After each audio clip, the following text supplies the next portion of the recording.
बहुत समय पहले की बात है।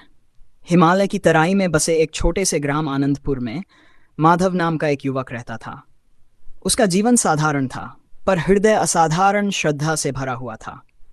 बचपन से ही उसने अपनी माँ को प्रतिदिन तुलसी के पौधे के पास दीपक जलाते और हनुमान चालीसा का पाठ करते देखा था। उसके पिता गांव के छोटे से मंदिर में सेवा करते थे। माधव के लिए भक्ति कोई प्रदर्शन नहीं थी, वह उसकी सांसों में बसती थी। गांव में सब कुछ शांत था, पर समय सदा एक सा नहीं रहता। एक वर्ष भयंकर महामारी फैली, खेत उजड़ गए, पशु मरने लगे और लोगों के चेहरों से मुस्कान गायब हो गई। माधव के पिता भी उसी महामारी का शिकार हो गए। घर की जिम्मेदारी अचानक माधव के कंधों पर आ गई। माँ की आंखों में चिंता थी, पर विश्वास भी था। वह कहती, बेटा, संकट चाहे कितना भी बड़ा हो, बजरंगबली का नाम मत छोड़ना। माधव ने खेत संभालने की कोशिश की, पर बारिश ने साथ नहीं दिया। कर्ज बढ़ता गया। गांव के कुछ लोग शहर जाकर काम करने लगे। कई लोग भगवान को दोष देने लगे। मंदिर में भी भीड़ कम हो गई। माधव हर सुबह मंदिर जाता, टूटी हुई सीढ़ियों को साफ करता और दीपक जलाकर कहता, प्रभु, यदि यह परीक्षा है तो मुझे धैर्य दीजिए। एक रात वह अत्यंत निराश होकर मंदिर की सीढ़ियों पर बैठ गया। चांद बादलों में छिपा था। उसने आंखें बंद कर ली और मन ही मन जप करने लगा, जय श्री राम, जय हनुमान। अचानक उसे लगा जैसे मंद हवा चली हो। मंदिर की घंटी बिना किसी स्पर्श के धीरे धीरे बज उठी। उसने आंखें खोलीं तो दीपक की लौ सामान्य से अधिक उज्ज्वल थी। उसके हृदय में अजीब सी शांति उतर आई। अगले दिन गांव में एक अजनबी साधु आए। उनका स्वर गंभीर था, पर दृष्टि करुणा से भरी हुई। उन्होंने गांव वालों से कहा, संकट विश्वास की अग्नि है, जो उसमें तपता है वही कुंदन बनता है। माधव उनके पास गया। साधु ने उसे देखते ही मुस्कुराकर कहा, तुम्हारा मार्ग कठिन है, पर अकेला नहीं। माधव ने आश्चर्य से पूछा, आप मुझे कैसे जानते हैं? साधु ने केवल इतना कहा, भक्ति की सुगंध दूर तक जाती है। साधु कुछ दिनों तक गांव में रहे। उन्होंने लोगों को मिलकर काम करने की प्रेरणा दी। सूखे खेतों में नई पद्धति से सिंचाई का उपाय बताया। माधव उनके साथ दिन रात लगा रहा। धीरे धीरे खेतों में हरियाली लौटने लगी। गांव के लोगों का विश्वास भी लौटने लगा। पर जैसे ही स्थिति सुधरने लगी, साधु एक सुबह बिना बताए चले गए। उनके जाने के बाद माधव को मंदिर के पीछे एक छोटा सा लाल कपड़ा मिला, जिसमें राम लिखा था। वह उसे अपने हृदय से लगाकर रो पड़ा। समय बीता। माधव की मेहनत से गांव समृद्ध होने लगा। लोग उसे सम्मान देने लगे, परंतु सम्मान के साथ ईर्ष्या भी आती है। गांव का एक व्यापारी हरिराम माधव की लोकप्रियता से जलने लगा। उसने झूठी अफवाह फैलाई कि माधव मंदिर की धनराशि का दुरुपयोग कर रहा है। पंचायत बैठी। माधव पर आरोप लगे। वह मौन रहा। उसने केवल इतना कहा, यदि मैंने कोई भूल की हो तो प्रभु स्वयं दंड देंगे। उसी रात माधव मंदिर में अकेला बैठा था। उसने रोते हुए कहा, प्रभु, क्या यही फल है सेवा का? तभी उसे वही सुगंध महसूस हुई जो उस रात आई थी। उसने देखा कि मंदिर के द्वार पर एक विशाल वानर की छाया उभर रही है। वह भयभीत नहीं हुआ। उसके भीतर एक अद्भुत शक्ति भर गई। अगले दिन पंचायत में सच्चाई सामने आ गई। व्यापारी का षड्यंत्र उजागर हुआ। हरिराम ने क्षमा मांगी। माधव ने उसे गले लगा लिया। उसने कहा, भक्ति का अर्थ द्वेष नहीं, क्षमा है। वर्षों बीत गए। माधव का विवाह गौरी नाम की सरल हृदय युवती से हुआ। गौरी भी अत्यंत भक्तिमयी थी। दोनों मिलकर मंदिर की सेवा करते, गांव के बच्चों को शिक्षा देते और जरूरतमंदों की सहायता करते। आनंदपुर धीरे धीरे एक आदर्श गांव बन गया। लोग दूर दूर से वहां आने लगे। एक बार गांव में भयंकर बाढ़ आई। नदी का जलस्तर अचानक बढ़ गया। घर बहने लगे। लोग भयभीत हो उठे। माधव ने सबको मंदिर में एकत्र किया और कहा, डरिए मत, हम मिलकर एक दूसरे की रक्षा करेंगे। उसने युवाओं के साथ नाव बनाई और लोगों को सुरक्षित स्थान पर पहुंचाया। रात भर वर्षा होती रही। जब सब थक कर बैठ गए, माधव ने ऊंचे स्वर में हनुमान चालीसा का पाठ शुरू किया। पूरा गांव उसके साथ गाने लगा। ऐसा लगा मानो भाई की जगह साहस ने ले ली हो।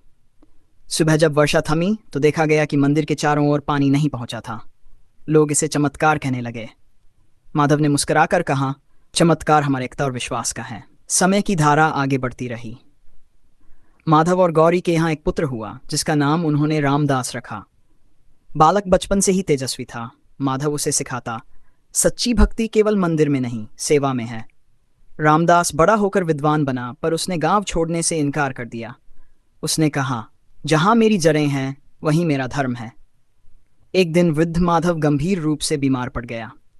गांव के वैद्य आए पर स्वास्थ्य गिरता गया। माधव ने रामदास का हाथ पकड़कर कहा, बेटा याद रखना, संकट आएंगे पर विश्वास मत छोड़ना। उसी रात उसे स्वप्न आया। उसने देखा असीम प्रकाश फैला है। उस प्रकाश से एक दिव्य स्वर आया, वत्स तुम्हारी सेवा पूर्ण हुई। माधव ने फोल्डेड हैंड्स कहा, यदि कुछ भी अच्छा हुआ तो आपकी कृपा से। स्वर ने उत्तर दिया, मैं सदा तुम्हारे साथ था। सुबह जब सूर्य उगा, माधव शांत हो चुका था। उसके चेहरे पर मुस्कान थी। गांव ने उसे आंसुओं के साथ विदा किया, पर शोक के साथ गर्व भी था। मंदिर के आंगन में आज भी लोग कहते हैं कि जब भी कोई सच्चे मन से पुकारता है, वहां घंटी अपने आप बज उठती है। वर्षों बाद आनंदपुर एक तीर्थ बन गया। लोग वहां केवल दर्शन करने नहीं, प्रेरणा लेने आते। रामदास ने अपने पिता की कथा लिखी ताकि आने वाली पीढ़ियां जान सकें कि भक्ति केवल शब्द नहीं, जीवन का पथ है। कहते हैं कि एक संध्या जब आकाश में केसरिया रंग बिखरा था, रामदास मंदिर में अकेला बैठा था। उसने आंखें बंद की और वही सुगंध महसूस की जो कभी माधव ने की थी। उसने धीरे से कहा, प्रभु क्या आप अब भी यहीं हैं? हवा चली, दीपक की लौ ऊंची हुई और घंटी बज उठी। भक्ति का रहस्य यही है, ईश्वर बाहर नहीं, भीतर के विश्वास में बसते हैं। जब मन निर्मल हो, सेवा निस्वार्थ हो और नाम स्मरण अटूट हो, तब हर संकट मार्ग बन जाता है।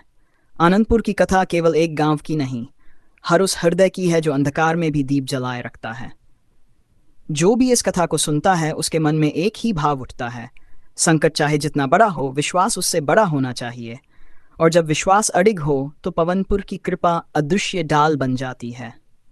इस प्रकार माधव की जीवन गाथा समाप्त नहीं हुई। वह हर उस व्यक्ति में जीवित है जो कठिन समय में भी कहता है, जय श्री राम, जय हनुमान। श्री गुरु चरण सरोज रज निज मन मुकुर सुधारी, बरनु रघुवर बिमल जसु जो दायक फल चारी।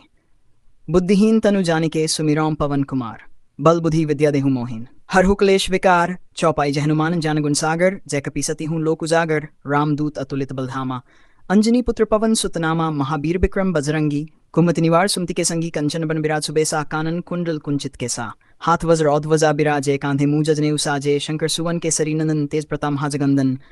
विद्यावान गुनी अति चातुर, राम काज करिबे को आतुर। प्रभु चरित सुनिबे को रसिया, राम लखन सीता मन बसिया। सूक्ष्म रूप धरि सिंहन दिखावा, विकट रूप धरिंग जरावा। भीम रूप धरि असुर संहारे, रामचंद्र के अजर संवारे। लाए सजीवन लखन जियाए, श्री रघुवीर हर्षि उर लाए। रघुपति कीनी बहुत बड़ाई, तुम मम प्रिय भरत हिस्म भाई। सहस बदन तुम हरो सगावैन, अस्खे श्रीपति कंठ लगावैन। सनकादिक ब्रह्मादि मुनीसा, नफसा यम कुबेर दिग्पाल झांते। कवि को विदक हिसके कहाते, तुम उपकार सुग्री वहीं कीन्हा। राम मिलाए राजपद दीन्हा, तुम हरो मंत्र विभीषण माना। लंकेश्वर भय सब जग जाना, युग सहस्र योजन प्रभानु। लील्योताहि मधुर फल जानु। प्रभु मुद्रिका में लिमुख माहीन, जल दिलांघी गए अचरज नाहीन। दुर्गम काज जगत के जेते, सुगम अनु तुम्हारे तेते। राम दुआरे तुम रखवारे, होतना जना बिनु पैसारे। सब सुख है तुम्हारी करना, तुम रक्षक काहू कोडना। आप न तेज संहारो आपै, तीनों लोक हाँकते कांपै। महावीर जब नाम सुनावै, नासै रोग हरै सब पीरा। जपत निरंतर हनुमत बीरा, संकट ते हनुमान छुड़ावै। मन क्रम वचन दे सब पर रामत पसवीरा। थिन के काज सकल तुम साजा, और मनोरथ जो कोई लावै। सो यमित जीवन फल पावै, चारों जुग प्रताप तुम्हारा। है पर सिद्ध है जगत उजियारा, साधु संत के तुम रखवारे। असुर निकंदन राम दुलारे, अष्ट सिद्धि नौ निधि दाता। असवर दीन है जानकी माता, राम रसायन तुम्हारे। पासा सदा रहो रघुपति के दासा, तुम्हारे भजन राम को पावन। ममजुन के दुख बिसरावै, अंतकाल रघुवरपुर जाई। जहाँ जन्मधारी चित्तन धरई, हनुमत से ही सर्व सुख करई। संकट कटै मिटै सब पीरो, सुमिर हनुमत बलबीरा। जय जय जय हनुमान गोसाई, कृपा कर गुरुदेव की नाई। जो सतबार पाठ कर कोई, छूट है बंदे महासुख होई। जो यह पढ़े हनुमान चालीसा, हो यह सिद्ध साखी गौरीसा। तुलसीदास सदा हृदय महडेरा, दोहा। पवन तनय संकट हरन, मंगल मूर्ति रूप। राम लखन सीता सहित, हृदय बसु सुरभूप।